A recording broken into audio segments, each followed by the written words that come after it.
Antes da gente começar, eu queria agradecer. Você deixa eu filmar só depois, né? Já está filmando? Já estava filmando. Falar com vocês sobre o ódio, sobre a vingança. São duas coisas bastante pesadas.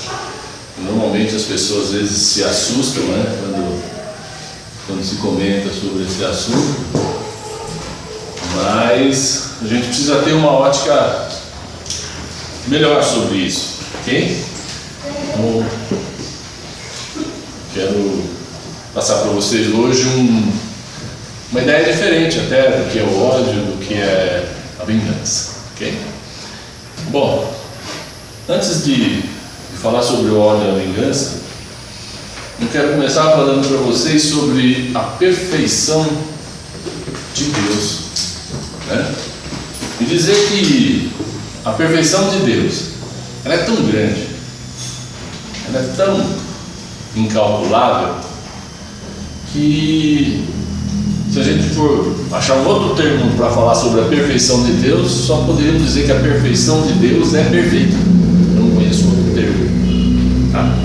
E ela é tão perfeita que tudo que Deus faz, tudo que Deus cria, nada se perde, né? E até ele falou: nada se cria, nada se perde, tudo se transforma, né? Então nada do que Deus faz se perde, nada é perdido, sempre vai ser aproveitado. Toda a criação, ela é usada em alguma coisa, seja daquele mesmo jeito ou de uma forma diferente, né? O que às vezes para uma pessoa já não serve mais, para outra está começando a servir, vai servir por muito tempo.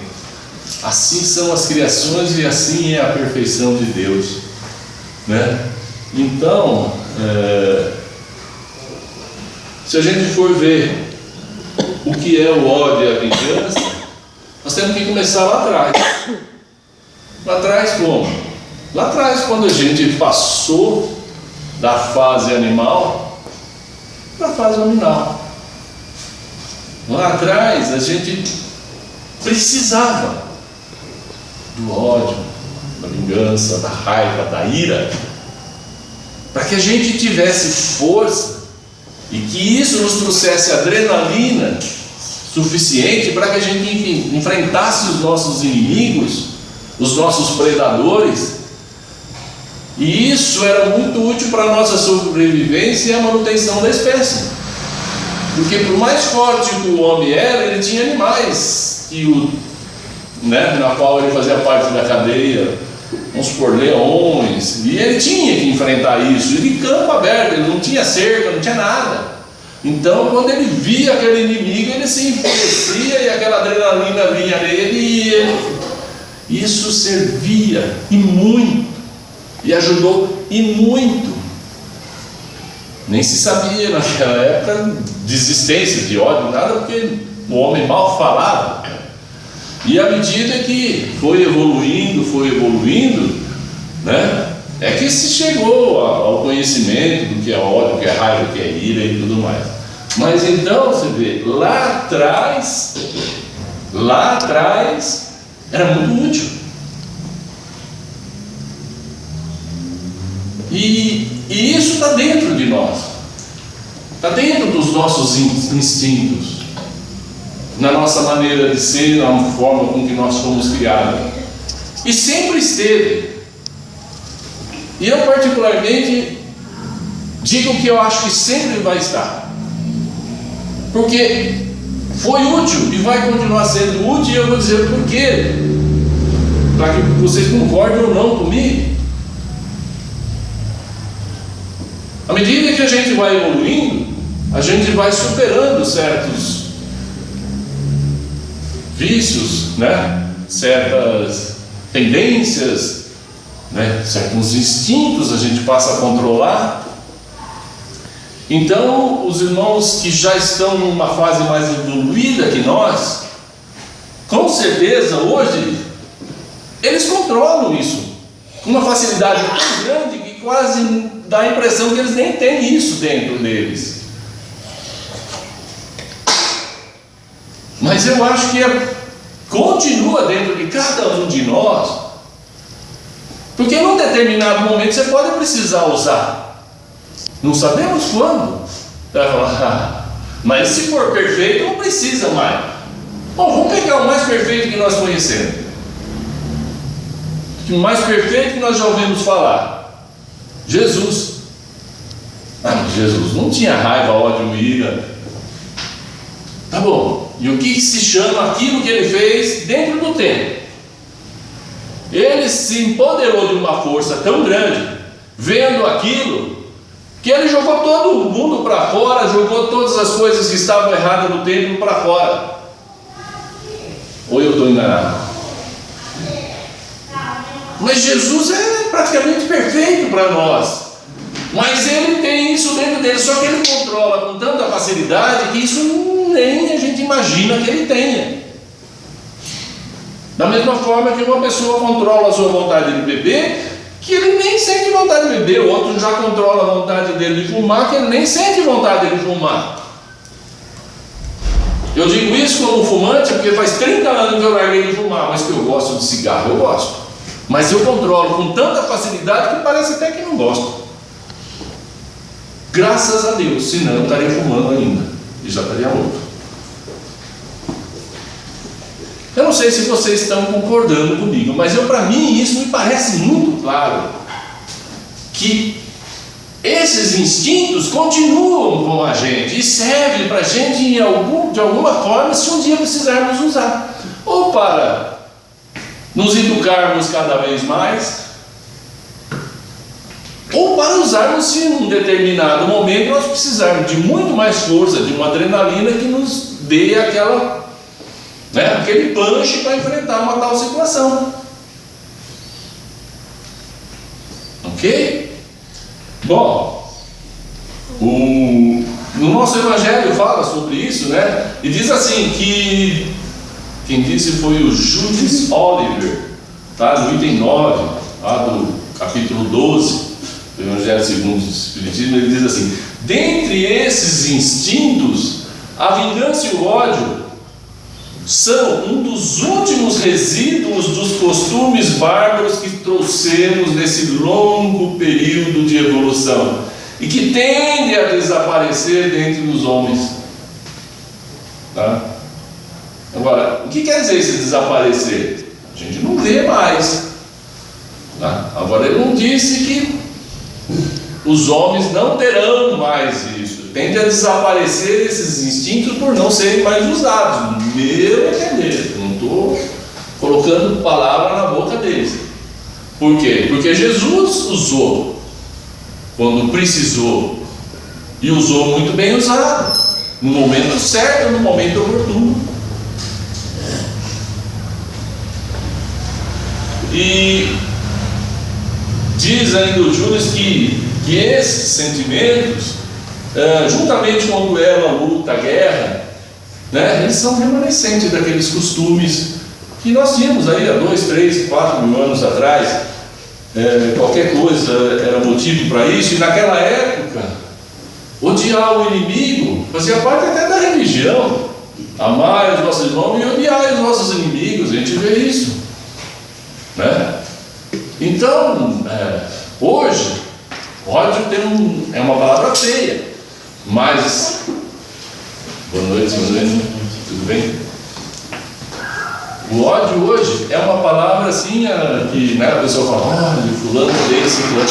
É uma palavra feia, mas naquela época, onde os hábitos e costumes eram diferentes, era natural uma pessoa odiar uma outra. Porque não tinha evoluído o suficiente para que isso se tornasse algo censurável, algo que não deve se usar. Porque a evolução ainda não tinha chegado a um ponto em que o homem pudesse superar isso, ou a mulher pudesse superar isso com facilidade. Que no momento onde ele fosse provocado, se ele não tivesse evolução, ele poderia reagir. Pela evolução ele se controla e aquilo ele vai aos poucos digerindo, e cada vez isso influencia menos nos seus comportamentos, cada vez menos. Então, os homens, né, que ainda se entregam a esses sentimentos hoje, né, brutos, eles estão dando assim uma demonstração, né, uma indicação. Boa noite, por favor. Eles estão dando assim uma indicação muito segura do seu atraso. Por quê? Porque ele não evoluiu o suficiente ainda para controlar isso, né? O ódio é um sentimento de aversão, que ao contrário da afinidade, né? Ele é um sentimento de asco, de raiva, de ira, e que ele estimula o homem, né, a soltar as suas adrenalinas a tal ponto que ele se torna muito mais forte. Ele se torna, você vê uma pessoa às vezes descontrolada e fala: 4 homens não seguraram nele. Por quê? Porque ele estava tão influenciado por esses instintos que ninguém consegue segurar ele, a não ser que esteja também, né, numa luta a dois, e os dois com essa raiva. Vocês vejam nessas lutas que nós temos na televisão, por exemplo, eles ficam se provocando, eles ficam um ofendendo o outro, para que a adrenalina e a vontade deles de partir para cima do outro seja cada vez maior, para que chegar na hora deles lutarem, eles estejam com muito mais disposição para isso. E isso é atrasado, é um comportamento antigo, né? Como é que se fazia na época das guerras, nas batalhas? Então eles ficavam instigando, né? Mata, aquilo vai insuflando, vai aquela vontade, aquela ânsia de trucidar, de liquidar, né? E esse sentimento de ódio, de vingança, ele é tanto mais nocivo que a falsidade, que a vileza vem de vilão, né? Que são companheiras. A falsidade, ela é companheira da vingança, do ódio, ou não. Aquele que se entrega a essa paixão do ódio, da vingança, ele quase nunca age às claras, quase nunca. Se não, vejamos, quando ele é mais forte, o que ele faz? Ele procura até humilhar o outro, judiar, né? Até na frente de todo mundo, para se mostrar, para descarregar aquela raiva que ele tem daquele outro que é mais fraco que ele. Agora, e se ele, na hora que for lutar, acontecer de um outro vencer ele na luta, dali para frente ele já não vai agir mais do mesmo jeito, ele vai já agir com falsidade, né? Se ele tiver uma turma, ele vai para cima daquele outro. Se o outro tiver uma turma, aí nós teremos o quê? Uma guerra. Então, em vez de uma luta, virou uma guerra, como acontecia antigamente. Agora, se aquele que odeia acha que ele não pode vencer pessoalmente aquele outro adversário, o que ele vai fazer? Ele vai planejar as escondidas, vai procurar pegar no momento que está, né, desapercebido do outro, vai talvez criar uma forma escondida de atingir aquele lá. E ele só vai agir quando ele tiver certeza que o outro não vai ter reação nenhuma, porque ele sabe que se o outro conseguir reagir, ele vai perder. Então, aquele que odeia, ele é capaz de tudo. Ele é capaz de agir até com traição. né? Escondido. E segundo a nossa doutrina, esse que age assim, ele é 100 vezes mais criminoso do que aquele que vai em frente ao seu adversário e dá ao adversário a chance de se defender. Entendeu? Então, é um ato assim, muito mais criminoso fazer a traição, segundo diz o nosso livro, pelo fato de você não dar a chance do outro da legítima defesa, de pelo menos reagir, de pelo menos lutar na mesma proporção. Quer dizer, o que ele fez? Fez uma covardia, ok? Agora, quando o ódio não chega a esses extremos tão exagerados que eu estou falando aqui, de matar, de guerrear, não sei o quê, se ele não chega a esse nível, mas mesmo assim a pessoa odeia, ela ataca o seu inimigo com outras armas. Por exemplo, inventando calúnias, né? Falando dos hábitos do outro,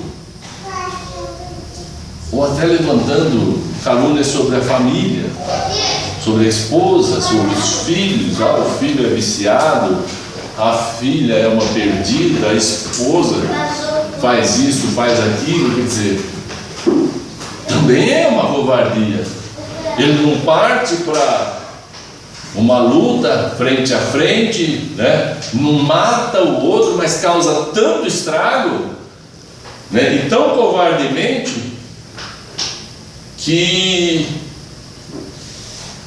é considerado excessivamente grave isso. E a gente faz isso, não faz? A gente às vezes não fala um pouco mal dos outros, ou muito mal dos outros. A gente não inventa às vezes uma coisa só para ficar mais interessante a história. E aquilo às vezes fica tão interessante que difama outra pessoa. E quanto mais difamou a pessoa, o que acontece? A gente fica mais satisfeito, porque deu ibope, né? Todo mundo falou, todo mundo comentou, e eu que inventei aquilo, estou me achando o máximo. Por quê? Porque eu queria atingir. E atingir fundo. Inventei, aquilo todo mundo falou, e aquilo pegou mal para outra pessoa, mesmo às vezes não sendo verdade. A gente não faz isso? Quantas vezes na vida a gente já fez? Ou não sou eu que sou errado aqui, que não fiz isso. Eu só fiz também quando era pequenininho, né? Igual você. Só quando eu tinha lá meus 7, 8 anos, eu inventava. Depois eu aprendi que não podia, não é isso? Você também já aprendeu que não pode ficar inventando coisa, né? Certo? Então eu também aprendi na sua idade. Então as pessoas fazem, nós fazemos coisas que a gente não mede o estrago que faz, as consequências. Às vezes a nossa raiva, a nossa ira faz com que a gente faça coisas que às vezes destroem um lar, destroem um relacionamento, faz com que alguém perca um emprego, e aí não haja o sustento da família, e eles vão passar necessidade, e tudo porque eu quis falar alguma coisa, mentir alguma coisa, e aquele outro a quem eu não gosto está pagando muito caro pelo que eu fiz. E gozado é que às vezes as pessoas descobrem quando a gente faz isso. Os amigos mais chegados sabem que eu inventei aquela história, mas aquilo espalhou e atingiu o objetivo. E aí, o que eu faço? Eu vou chegando perto dos meus amigos e eles começam a me olhar e falam: olha, esse foi o cara que mentiu lá, que olha o que ele fez com o outro nosso amigo. Então, sai da rodinha, né? Da escola, o outro sai da rodinha também. A hora que vê, ele está sozinho. Não é assim? A hora que vê, ele está sozinho. Os amigos começam a se afastar dele. Aí ele fala: mas eu não fiz nada. Por que está todo mundo se afastando de mim? Eu não fiz nada, né? Ele faz aquela cara de paisagem, como se eu não tenho nada com isso, não foi eu, né? É assim que nós agimos. A gente gente não tem nem a humildade ainda, nós não evoluímos ao ponto de reconhecer que estamos fazendo mal. E fazemos. E quantos de nós fazemos? E quantas pessoas sofrem sem merecer? Sem merecer sofrer pela mão da gente. Pode ser que mereça sofrer por alguma outra coisa que tenha feito a um terceiro, né? Mas sofrer sem merecer pela mão da gente. Então, minha gente, vocês estão servindo de água? Vamos afastar, me incluindo nisso, né? Vamos afastar esses costumes. E a gente tem que chamar isso ainda de selvagem. Porque quando nós éramos selvagens, eram costumes que eram bons, serviam para a guerra, serviam para evitar que o nosso inimigo invadisse a nossa tribo e, né, nos vencesse. Então nós tínhamos ódio dele, nós lutávamos com muita vontade, né? Então vamos afastar esses costumes, né? Vamos nos desvencilhar desses hábitos, né? E lembremos que hoje vale muito mais a gente fazer e resolver tudo pela inteligência do que pela força, né? A inteligência hoje está acima da força, a moral então acima ainda da inteligência. Então vamos começar a lutar mais ainda. Todos nós lutamos, nós somos espíritas, sabemos que temos que lutar contra isso, né? Então vamos lutar mais e mais e mais e mais. A vingança, o ódio, tal qual a intolerância, é uma desobediência aos preceitos de Jesus.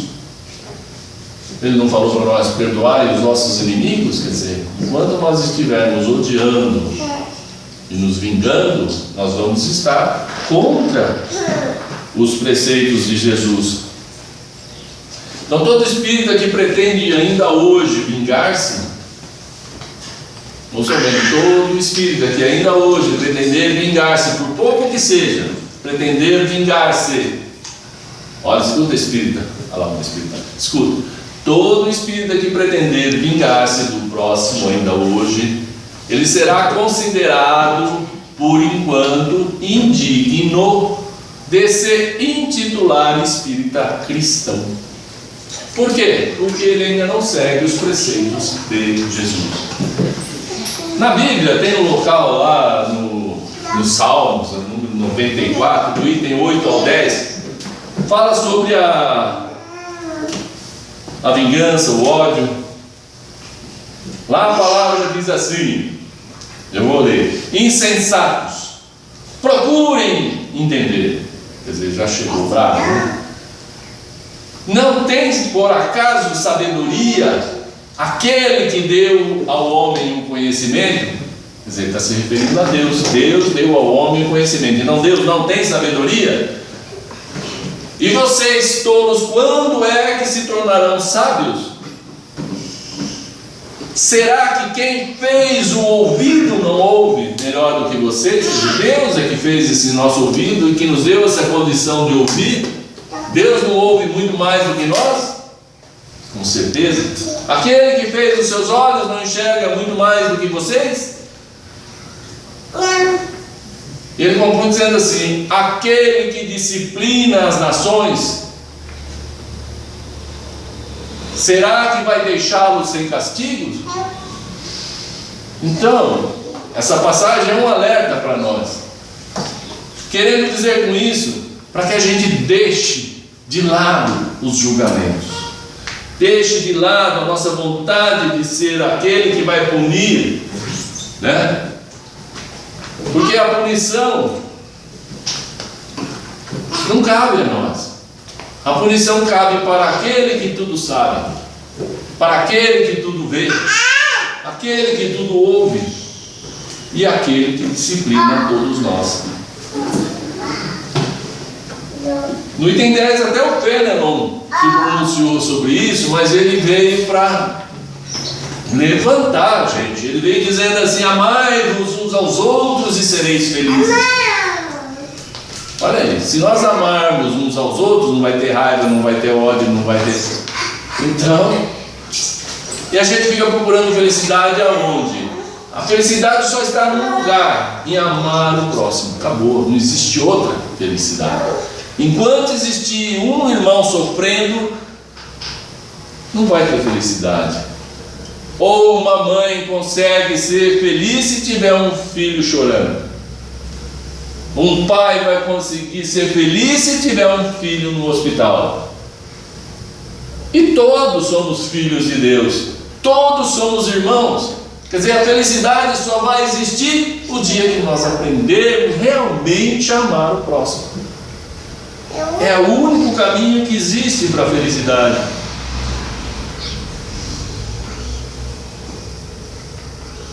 A lei do amor nos manda amar indistintamente a todos os nossos irmãos. Não é seletivamente. Eu amo quem me ama. Eu gosto de quem gosta de mim. Assim que a gente faz. Quem não gosta de mim, eu não quero nem saber. Também não gosto. E não é assim. Temos que amar indistintamente. Não é ficar dando beijinho em quem não gosta da gente. Não é nada disso. Mas amar. Por quê? Porque é um filho de Deus também. Né? Como é que a gente vai querer estar nas graças de Deus se nós não amarmos os seus filhos? Não tem aquele ditado que fala assim: quem meu filho beija, minha boca adoça. Nós só vamos receber de Deus toda a consideração que nós merecemos, toda a ajuda, todo o amparo, se nós amarmos os seus filhos também. Eu não iria convidar para minha casa para almoçar e para jantar, né, alguém que não gosta dos meus filhos. Como é que a gente espera um dia chegar ao que a gente chama de reino do céu? Chegar lá na morada do Pai, se nós não amamos os filhos dele? E ainda que a gente quer que ele abra a porta para a gente? Impossível, né? Lembremos sempre que aquele que hoje se posta à nossa frente, prestem bem atenção nisso, meus irmãos. Lembremos sempre que aquele que hoje se posta na nossa frente como adversário ou como inimigo, tem grandes possibilidades, que a gente sabe que Deus faz as coisas como tem que ser feito. Existem grandes possibilidades de ter sido esse nosso adversário de hoje, em vidas passadas, algum grande credor do nosso amor. E a gente está odiando hoje alguém que numa vida passada pode ter nos dado muito, pode ter sido até nosso pai numa vida passada, ou nossa mãe, ou nosso irmão, ou um grande amigo que nos ajudou, ao qual eu devo muito. Como é que eu vou chegar depois na vida espiritual e encarar aquele a quem eu devo tanto e falar: puxa vida, se eu soubesse que eu te devia tanto, eu não teria me tornado seu inimigo, não teria te prejudicado, pois eu lhe devo da vida passada, quando você me ajudou, você me carregou nas costas quando eu era aleijado, e agora, como é que eu vou me esclarecer? Então, gente, a gente está correndo o risco de fazer injustiça com aqueles que nos amaram, aqueles que já nos ajudaram, aqueles a quem a gente deve muito, só que a gente não sabe. E Deus é tão maravilhoso que Ele sabe que se a gente tivesse esse conhecimento, a gente ia: eu devo para ele mesmo, vou ser bonzinho com ele. Não é isso. A gente é falso ainda. A gente, faz coisas por interesse. Se a gente deve um favor para uma pessoa, a gente fica ali meio que bonzinho com ela, porque a gente deve. Então Deus já faz com que a gente esqueça tudo e comece a vida nova, e a gente ali vai ser ruim, injusto, indigno, né? Com aqueles a quem a gente deve muito. Olha que situação, gente. Interessante e importante a gente meditar sobre isso.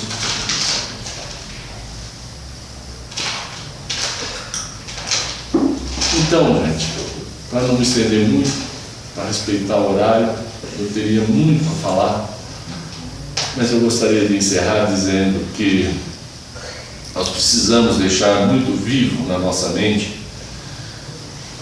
que o que nos aproxima de Deus, nosso Pai, é só uma coisa: é amar os nossos irmãos.